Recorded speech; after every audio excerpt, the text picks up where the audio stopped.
Go ahead and have a seat. This morning we're starting a new series. It's actually one that I'm going to admit to you I'm a little nervous about. Because as I've been looking into the... Weren't you supposed to start some little skit or something? Yeah, well, I didn't really want to do that today. Like normally you do. I know, but I didn't want to do that today because it's kind of a serious subject. Yeah, but I mean, well, if this is the way it goes, well, you kind of already forgot that. But I haven't got there yet. I'll get there. Sometimes I skip around a little bit in my notes. You're going to forget that. You didn't start with the skit, and you're going to forget that. I'll get there. I promise.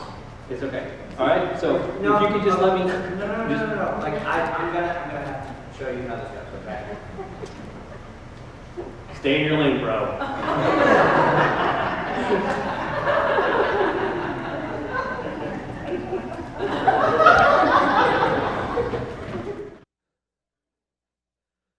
Well, we're going to talk about stay in your lane today. And I am starting a new series, and I do need to point out one thing because there's been some confusion. That isn't me. The only way that is me is if they deconstructed that car and constructed it around me, because I couldn't do that. I am not that flexible. But we're starting this new series called Raising Responsible Humans. And you can think of it as, and some people probably do think of it as a parenting thing, and you might be like, well, I already raised my kids, or I don't have kids yet, or I am still a kid. But the reality is, this whole series may have this sense of raising your own kids, but we have a responsibility, I believe, to be helping people become more responsible. And I think in our culture today, if we look at it, it's one of those things that if you look at ages before, some of you that maybe are from a different generation than I am, you probably had parents that looked at you and said, man, my kids are irresponsible. Just like we look at kids today and say, man, these kids are irresponsible. So I'm not sure that this is something that's completely new. In fact, there's examples in the Bible from thousands and thousands of years ago of irresponsible people. So we don't have a corner, I think, on the market today, but I do believe this. If we want to raise people up, if we want to raise our own kids up, or we want to see a generation raised up that is standing for values that will last beyond ourselves, then responsibility is the key.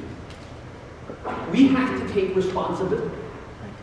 And there's a picture of this in the Old Testament. If you go back to the Israelites, when they were enslaved in Egypt, God freed them and He brought them to the Promised Land. Now, when they first got there, they didn't enter the Promised Land because they were too scared, and God made them wander in the desert for 40 years. But eventually, they got there, Joshua was leading them, and God actually made the Jordan River become dry so that they could walk across. 1 million Israelites walked across miraculously through this river. And after they got on the other side, God told Joshua to have a leader from all the 12 tribes go back into the middle of the Jordan. God is holding back this river that is going to drown them. And He says, pick up a rock from the middle of that river. So they got 12 stones and brought them to the other side of the Jordan, and they made a memorial there. And the amazing picture is that God said, this memorial will stand so that when your children see it, you can tell them about what God did. Right? It's a beautiful picture. But guess what? I think today God still has us build memorials. But you know what the memorials look like? Like the Macarena. Like us. We are the memorial. We are God's memorial. When people look at us, when they see us, they should see God, and that's what we need to be responsible for. We are God's memorial. But the reality is this. If we're going to raise responsible humans, the first key is this. We have to be a responsible human. Is that revolutionary? Is that mind-blowing? Is that something that we can sit there and say, wow, I never thought of that? Well, the reality is you hear that and you're like, of course we do. But that's where the whole message about, with Josh coming over my shoulder and telling me how to do my job.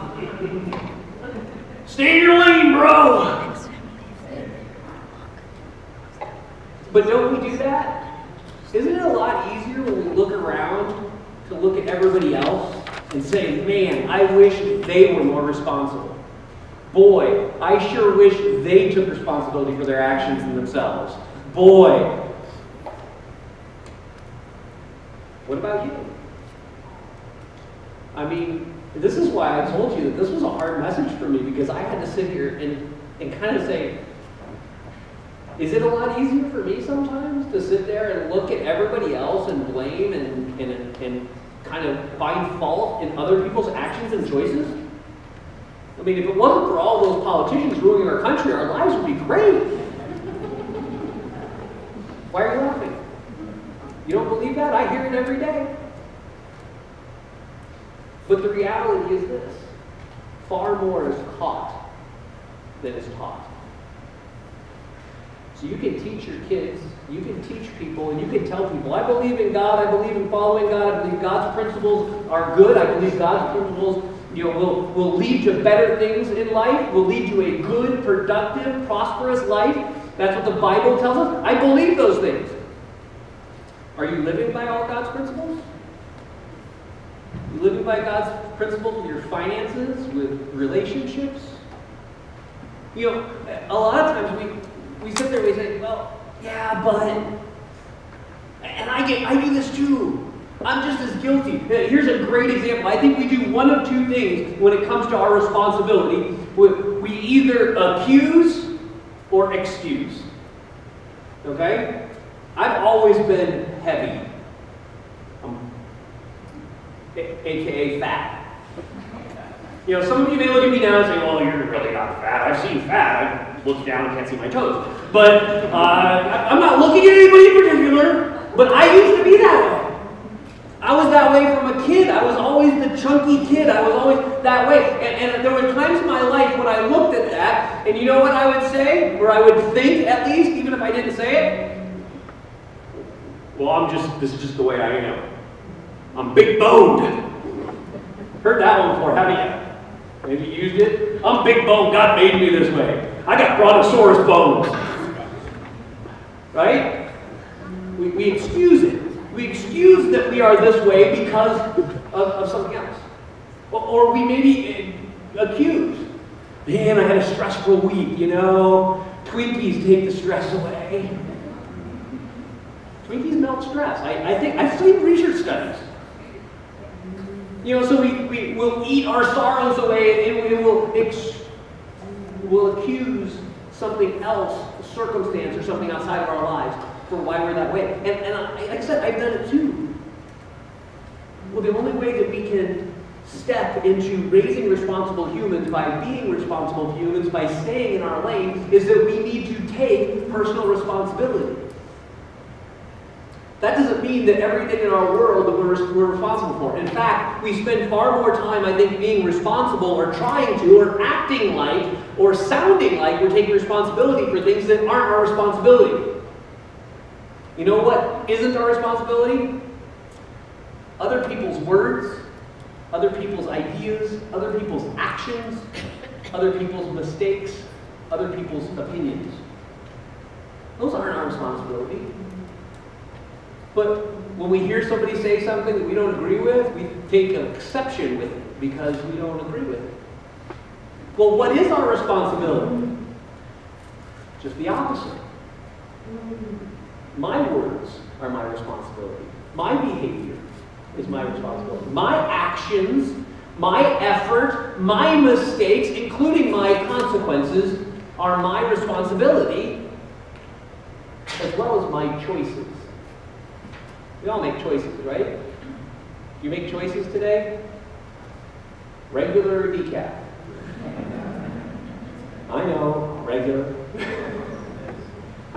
Some of you are sitting there thinking, I half calf, I stand on the fence.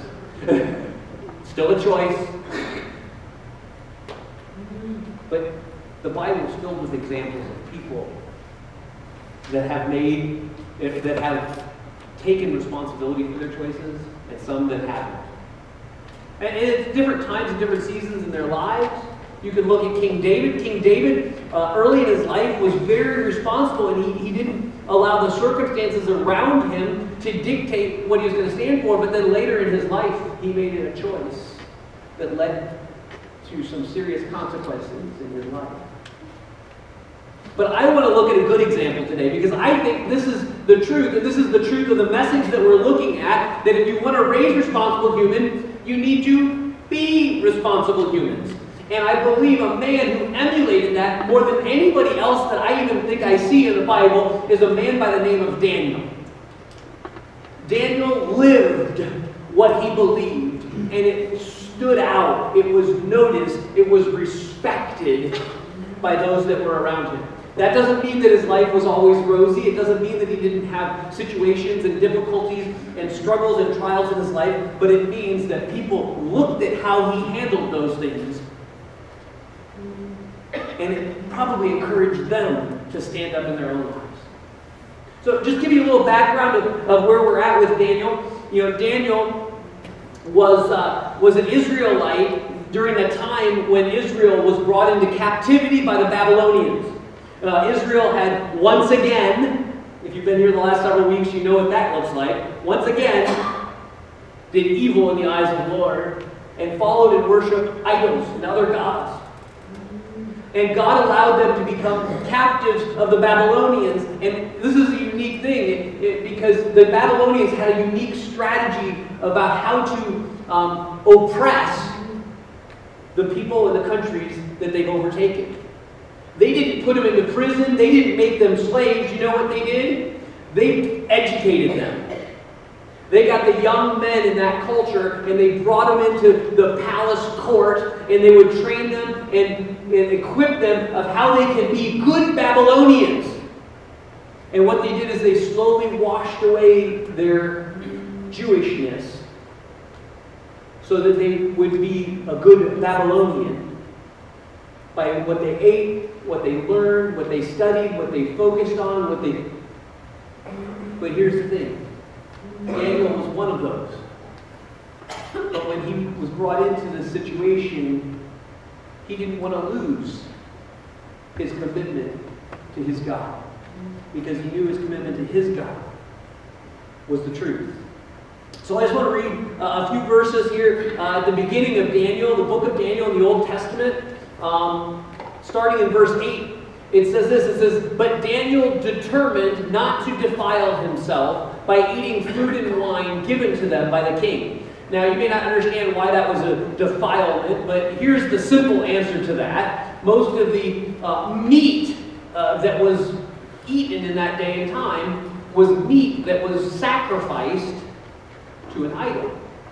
It was given in worship to an idol. So by eating it, God had put a prohibition on them. Don't eat this meat that's been sacrificed to other gods, so that you don't, that isn't that slippery slope of you following in the ways of those other gods. So he said, don't do that. So Daniel said, I'm not going to do that. I don't want to do that because I don't want to disrespect, I don't want to dishonor the God I serve. So what he does, it says he asked the chief of staff for permission not to eat these unacceptable foods. Now, God had given the chief of staff both respect and affection for Daniel. Why would that be? I think you get respect and affection for somebody because you see that they consistently live who they are. They're being responsible for themselves, and he's not sitting there, and Daniel's not looking at the chief of staff saying, you shouldn't be eating this, nobody should be eating this.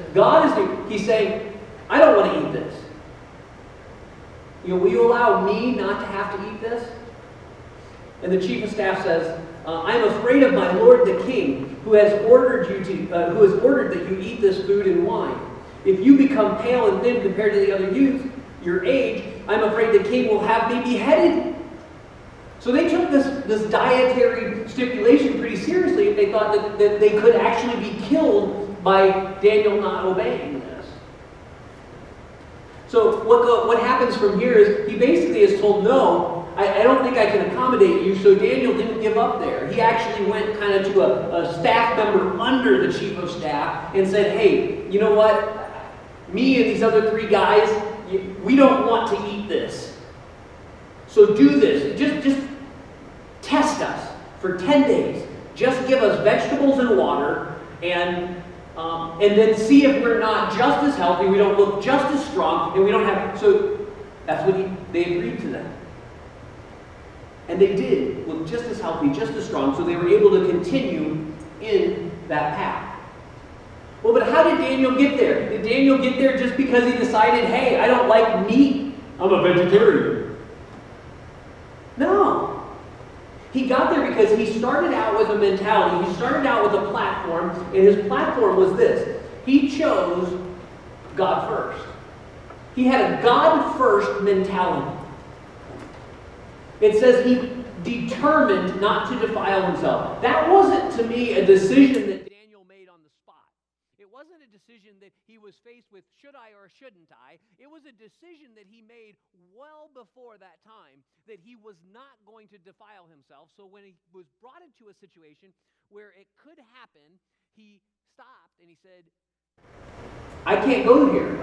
I need to look for another alternative because I'm not willing to go down this road. He pre-chose, predetermined what he was going to do. That's a powerful tool. I see it work out in our lives in many ways. In fact, I have the opportunity every once in a while to do premarital counseling with couples that are looking to get married. And one of the things, some of them are in this room even, that I've done this, and they'll testify that I do this. One of the things that I tell them is that you guys are all in love and Twitter-pated right now, and you don't fight, and you don't think you'll ever fight, and you don't do anything that is ever going to get on each other's nerves, and you guys communicate, and you understand each other all the time. Right? That ain't going to last. There's going to come a time, there's going to come a day, I want to wake them up to this reality that there is going to be someday, sometime, no matter how well you're getting along, no matter how well you're made for each other, there's going to be that time, there's going to be that moment, and I'm going to tell you right now, the issue isn't going to be what do you choose in that moment, because you're not going to make a right choice in that moment. You won't. What's going to matter is what did you choose now that you will do when that moment comes. And if you sit there, and so that's what I do when I'm doing premarital counseling. I'm like, I can't fix you now because now there's nothing broke. You know? But what I can say is this. We're going to create an owner's manual like you would have for your car to say when this breaks down, this is what you do. Okay? So we set ground rules. We put tools in the toolbox to say when something isn't working right, this is how we're going to handle it. We predetermine what we're going to do to have God-honoring responses when, in the heat of the moment, we're wanting to butt heads. It's a powerful tool to predetermine what you're going to do. And that's exactly what happens here with Daniel, is he's predetermined that I will not defile myself.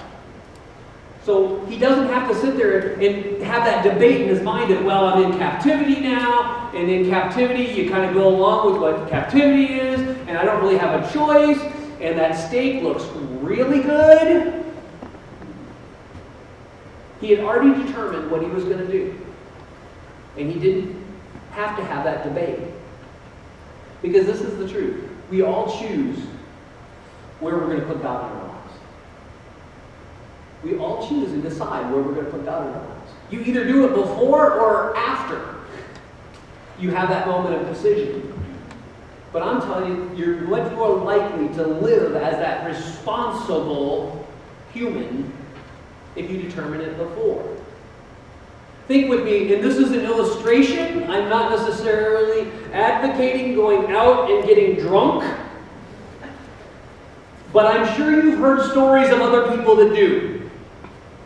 And one of the things that you'll hear is that you have to have a designated driver, right? Now, when do you determine that you need a designated driver? Is it about halfway through the night? Does everybody go out and party and drink it up and some people start slurring their words? And you say, I think I'm interested in driver.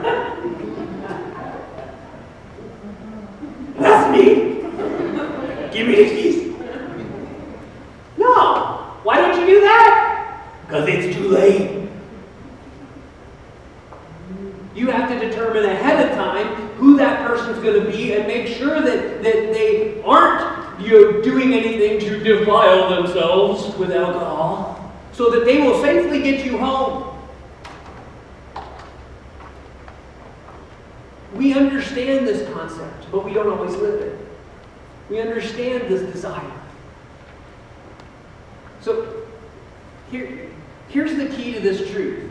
You cannot control events, circumstances, and tragedies in your life. You can't do that. They'll never happen.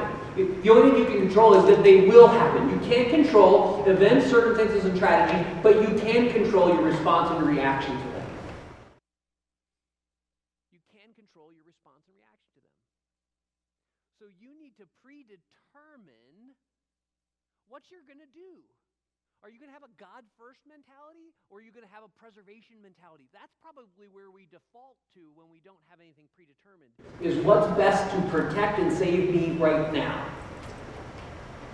That's why I can even, sometimes if I don't understand, I don't have that predetermined, I'll lash out in anger sometimes when I'm in a frustrating situation because I'm protecting myself against the evils of the world that are coming down upon me. Don't look at me that way. You've been there. Romans 12, I think, has a beautiful picture of this. Paul writes in verse 17 and 18, he says, never pay back evil with more evil. That's what we like to do, isn't it? If somebody does something to me, if somebody harms me, what is the selfish mode right off the bat? Get them. Why? Because they deserve it, right? Get them back. Get even with them. What does he say? Don't pay back. Never pay back evil with more evil. He said, do things in such a way that everyone will hear. No, everyone will see you are honorable. They'll see you are responsible. They'll see that you have a God-first mentality. Do all that you can to live at peace with everyone. It's a great picture of being a responsible human. That we don't need to live in this cycle of always running down that road. Well, why don't we do that? Well, I mean, it seems simple enough, right? Just predetermine that you're going to have a God-first mentality. You're going to put God first in everything that you do, in all of your choices, all of your decisions. Just do that, right? Amen. Let's go home. Lunch. Now, I see we still have 45 minutes till lunch, so I can keep talking. But here's the thing. I think there are mentalities that we put in our lives in place of a God-first mentality. I see several in our culture today. Now, this may not be all of them, but I think these are three pretty predominant mentalities that exist in our culture today. And some of them might be in your life. If not in your life, I'm sure all of you could put names to people that you know that carry these mentalities in one aspect or area of their life. The first mentality that replaces the God-first mentality is this. It's the rights mentality. Right? I have rights. So if I feel like I've been wronged, I get to talk about it. It's amazing to me, one of the significant rights as an American is you have the right to remain, but they never do. Right? Turn Fox News on, or CNN, or NBC, or ABC, or any of them, and you're going to hear somebody that's been wronged. Right? And they're going to tell you all about it, and they're going to make it into this big story, and they're going to talk about how they personally were offended by this, that, or the other thing, because we have this rights mentality that if something was wrong, if we personally were wrong, if our system of thinking was wrong, that we need to tell people about it. So we have this rights mentality that we have rights. It's American. I have a right. Well, you do. But if your primary first mentality is you have rights mentality, you won't put a God-honoring response in there first. You won't live at peace with everyone as long as it depends on you. You won't make the priority living an honorable life first. You'll talk about how you were wronged and then take care of the honorable life thing later. So one is a rights mentality. Another one is, and I feel sorry for this one, because this one is, I think people can get into this next mentality and they actually get a lot of attention from other people when they have this mentality. And it's the victim mentality. It's the mentality that everything that's happened to them has been caused by somebody else.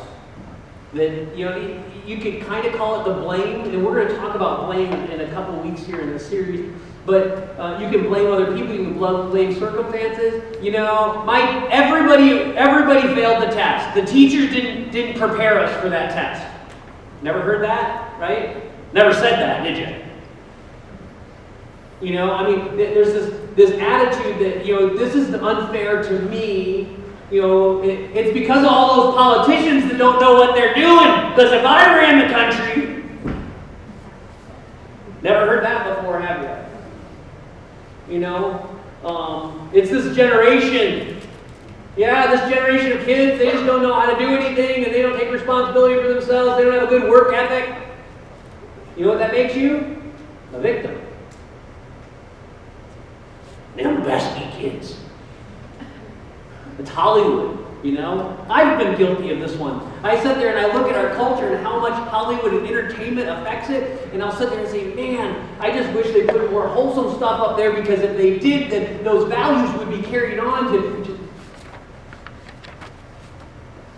You know what? There's been immoral behavior since the beginning of time, and Hollywood has not been there that long. As much as they'd like to think they were. You may have a rights mentality, you may have a victim mentality. I think the other mentality that we see a lot is that there's an entitlement mentality.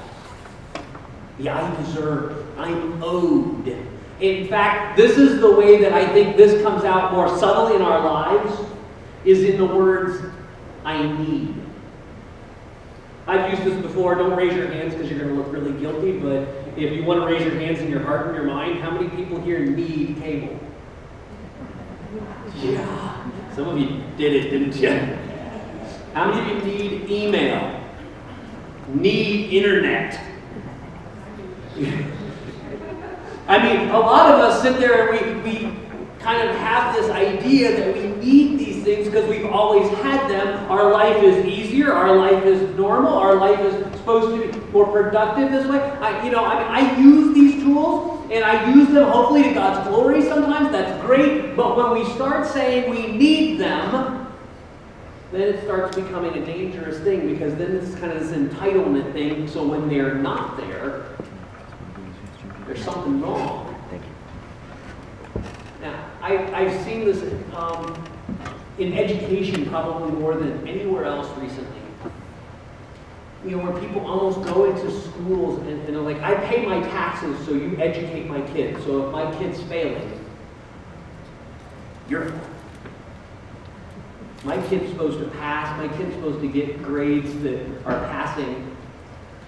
And I'm like, that's not the way it worked when I was a kid.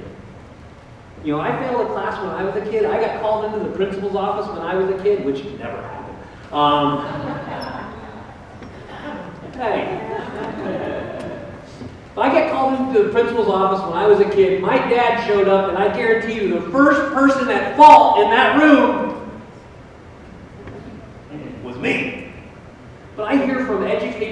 administrators now, when they call parents in, the first thing the parents sometimes will say is, "What did the teacher do to my kid?" Now, does that mean that every teacher, every school is right and perfect and they can't do it? No! I mean, there's going to be people who make mistakes. We see it in law enforcement. As the media puts attention on incidents where law enforcement maybe has made a mistake or got filmed doing something that maybe looks at least like it's pushed the bounds, and we get these mentalities that everybody's like that now. We're entitled to be treated fair, and basically a law enforcement individual won't treat us fair. We saw it on the news. Right?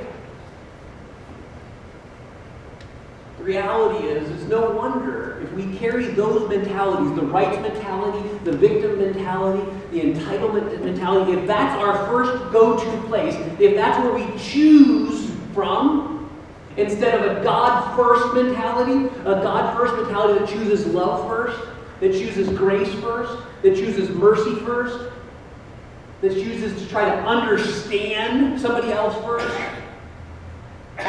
If we don't choose the God-first mentality, then we're going to head down that same lane. And what we need to do is stay in our own lane. So what?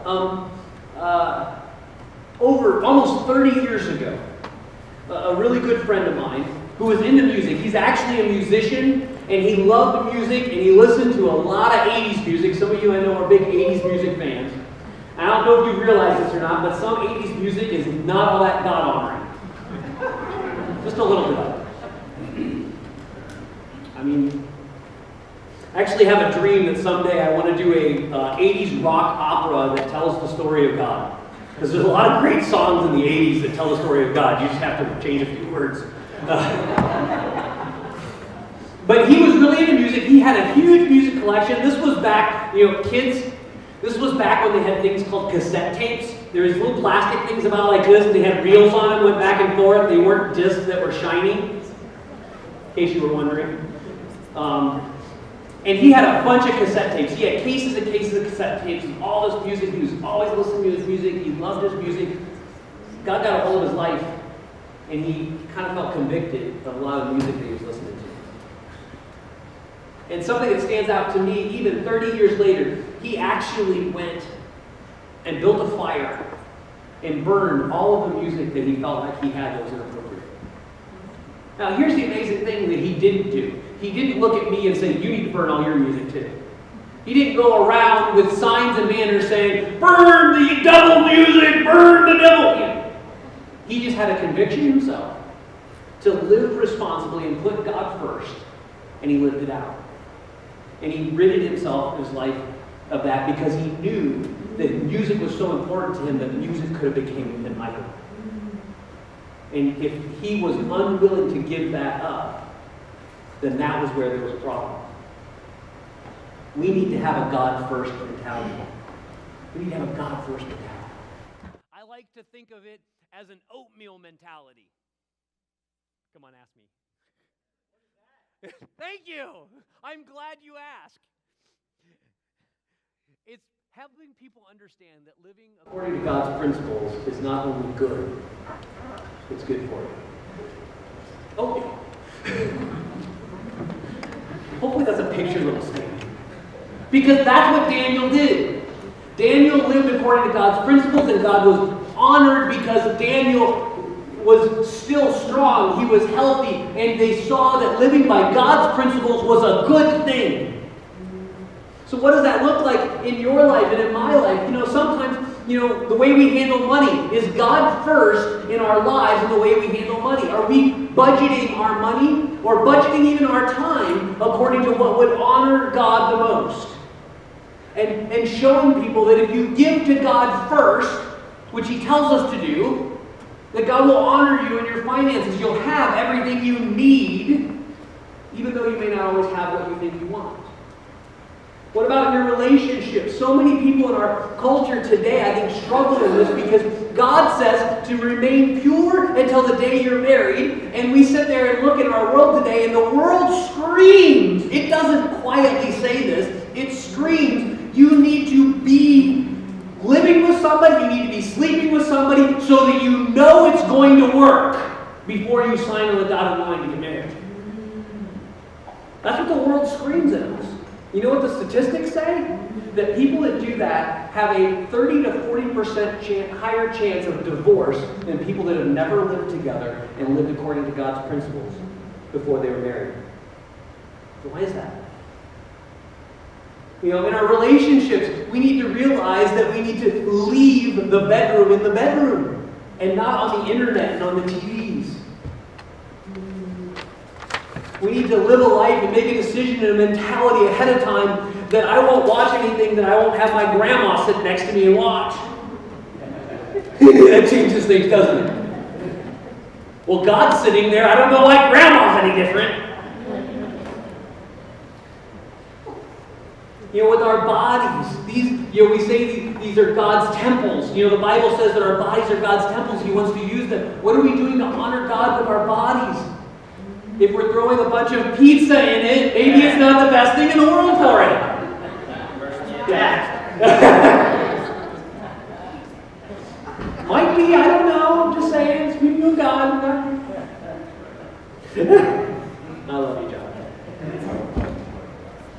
You know, maybe in politics, I've mentioned that a couple times this morning. What does it look like in politics, in our politics, to honor God first? Not honor what we think are our rights. Not honor what we think is maybe an entitlement or what makes us a victim, but honoring God first.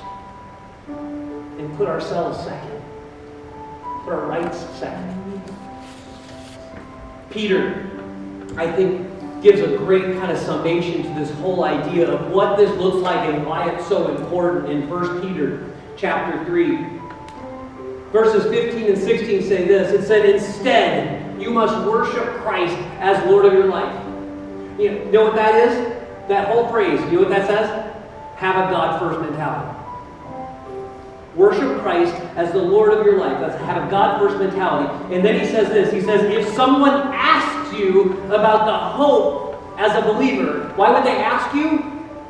Because you have a God-first mentality and it stands out to them and they see it and they're going to want to know, why are you different? If they ask you about why you have this hope as a believer, always be ready to explain it. Don't shove it down their throat. Don't tell them, because far more is caught than taught. Verse 16, but do this in a gentle and respectful way. Keep your conscience clear. Then if people speak against you, they will be ashamed when they see what a good life you live because you belong to Christ. If you want to raise responsible humans, if we want to raise responsible humans, we've got to be them first. We've got to put God first in what we're doing and what our choices are, because our choices make up who we are and who we become. And my prayer in this series is that we'll realize in every message, in every truth, that it is really not a truth about what we should do, but what God has called us to be. Father, this is a tough message for me because I don't always live this. This is a tough message for me because it's so hard sometimes when the pressures and the circumstances and everything in my life kind of come down on me and I'm tired and I have all these excuses about why not to do it, that I keep falling. But I do thank you. I do come before you knowing right now that your forgiveness, your grace, your mercy is new every morning. And I pray for all of us that this will be something that allows us to glorify you, that allows us to lift your name on high, that allows us to put you first and set everything else aside so that we can choose what is right and God honoring. Because that is what I see you bless. That is what I see you bring fruitfulness in.